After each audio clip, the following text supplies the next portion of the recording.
wuxuu yidhi haddii la kala dooransiiyo inaan 2 ragcadood tukado iyo inaan jannatul firdaws galo waxaan dooran lahaa 2 ragcadood.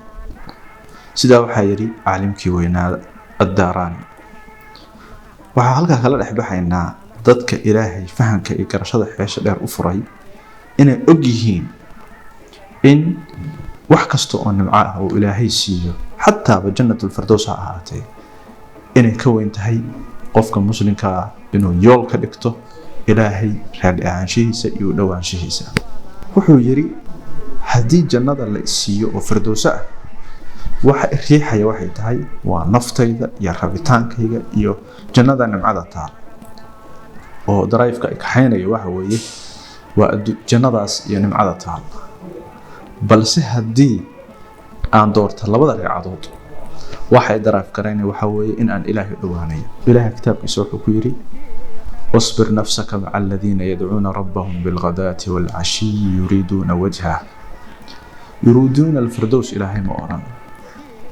qofka muslimka marka waxa la rabaa inuu hankiisu aad u sareeyo oo xataa markaad aakhiro u shaqaysanaysid ujeedkaagu uusan noqon inaad janno iyo cunno iyo xuurul ciin iyo waxyaabahaas aysan kula weynaan balse ay kula weynaato inaad aragtid oo u dhawaatay ilaahay subxaanahu wa ta'ala.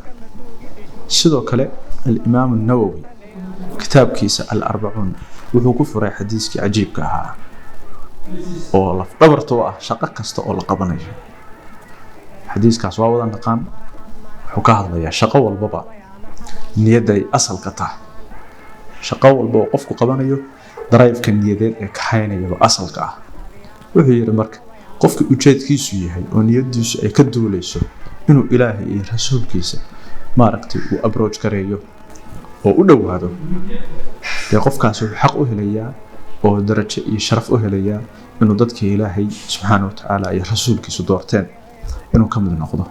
balse qofkii adduunyo inuu hanto iyo inuu qof dumar guursado himilo ka dhigtaa ee adduunyadaas uu la joogaya.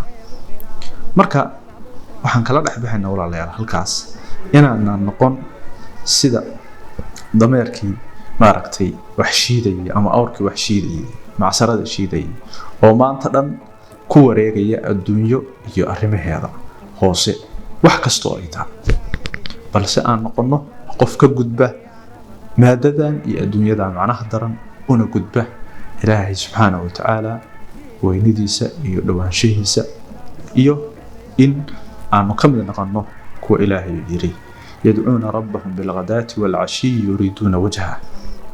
sidoo kale wuxuu yiri dadkaas suuratul layl illa ibtigaa'a wajhi rabbihil a'la wala sawfa yarda.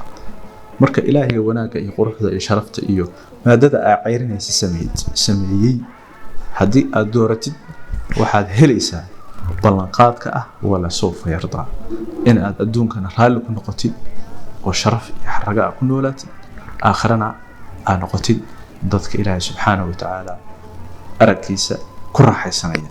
ilaahay waxaan rajaynayaa inuu naga dhigo dhammaanteen dadkaas qiimaha badan oo nasiibka badan.